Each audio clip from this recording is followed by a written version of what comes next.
And so I'm really interested in this, in the way that 9/11 has played specifically in some of these, strategy discussions that you're talking about in relationship to something like the 9/11 truth movement, in relationship to dissident intellectuals more on the left, like Howard Zinn and Noam Chomsky.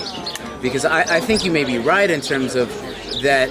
Here's where I agree with Noam Chomsky in terms of his relationship to conspiracies, including JFK and 9/11, is that he thinks getting caught up in minutia of infinite details is bound to fail in a way, and the government will keep on. Most people won't sustain it, so you end up with people who are experts in the field, whether it's a Kennedy assassination or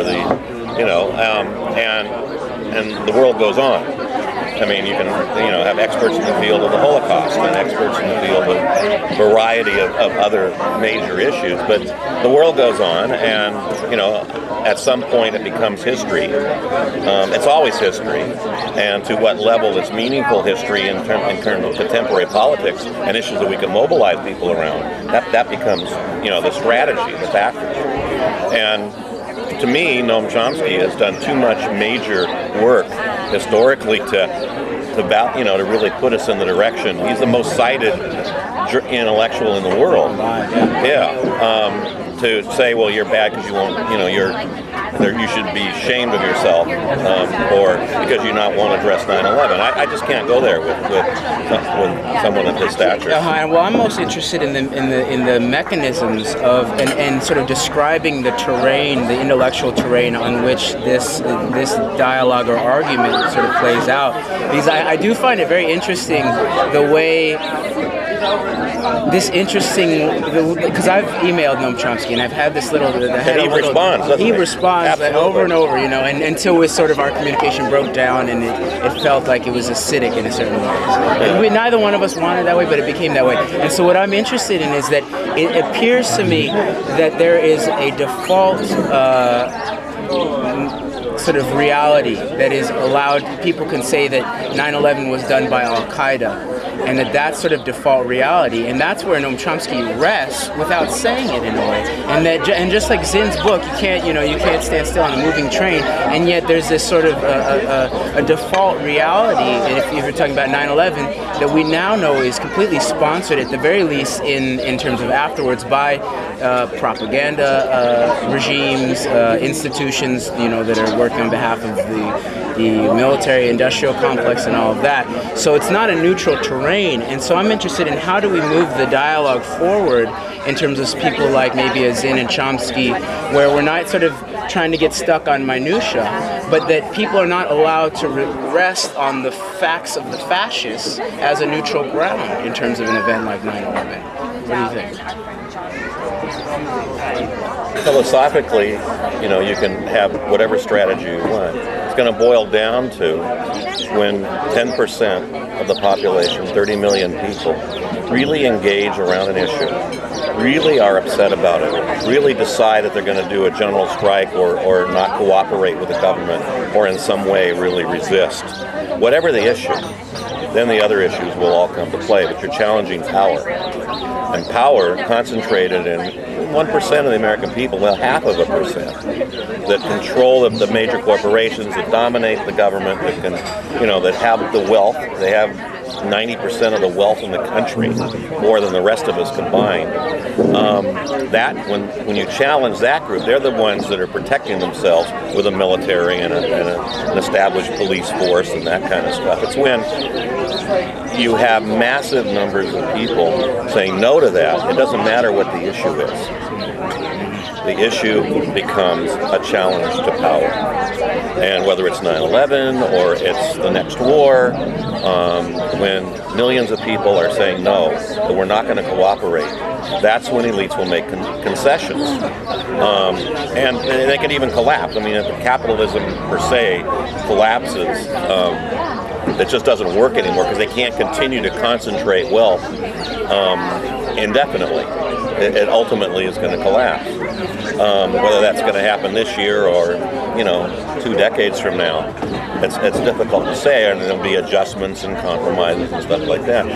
To what level of misery occurs in the world, starvation and wars and that, That's what we have to address. That's what we have to challenge. And that's what we have to try to prevent. It's got to be democratic, and I'm really convinced it's got to be nonviolent.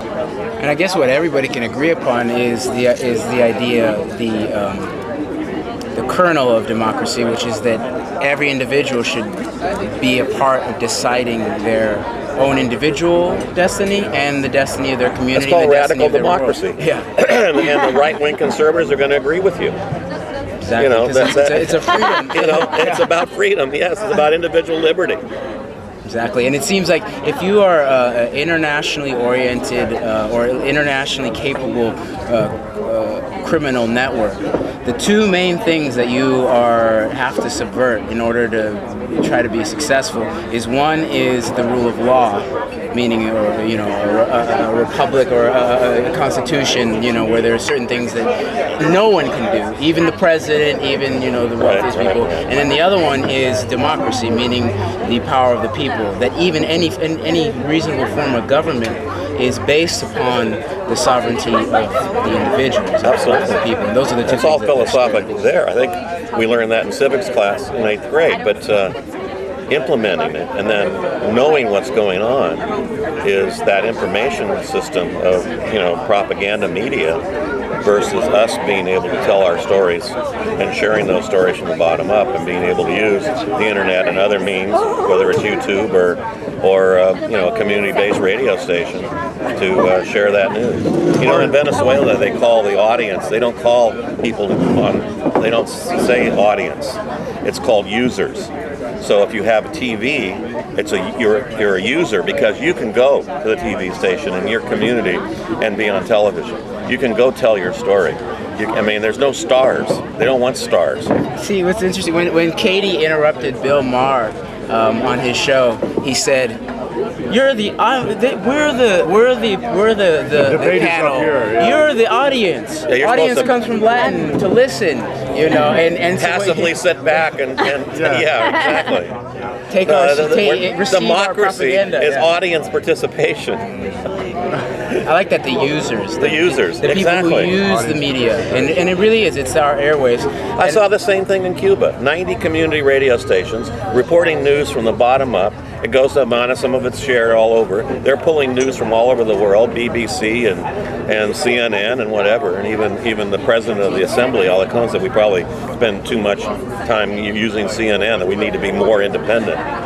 And we agreed on that. So you've got that kind of opportunities worldwide, and it's working well in many places. Mm-hmm. I'd just like to really quickly thank you for the work that you've done with Project Censored, all the people that you work with, and I know that it's a community contribution or something like that done. And I think you're welcome. And as a sociologist, I think you've responded very powerfully to C. Wright Mills and the idea of the sociological imagination as understanding the link between biography and history, and that the acts of an individual or a group of individuals of telling stories that are not told has power. Absolutely. And has the power to change eventually history. That's absolutely true. Thank you very much for that nice compliment. And we do have a lot of people that work on this. This is Project Censored is one piece of this whole, democracy building, truth emergency, media reform effort that's far broader than us. There's thousands and thousands of people across the country that are engaged in doing these kinds of activities, and we encourage that. So if anyone's feeling depressed, just go do something. Tell a story. Be the media. Yeah. Thank you so much. Oh yeah, sure. It's really Thanks. a pleasure. Okay. Thank you so much. Sure. Happy to do it.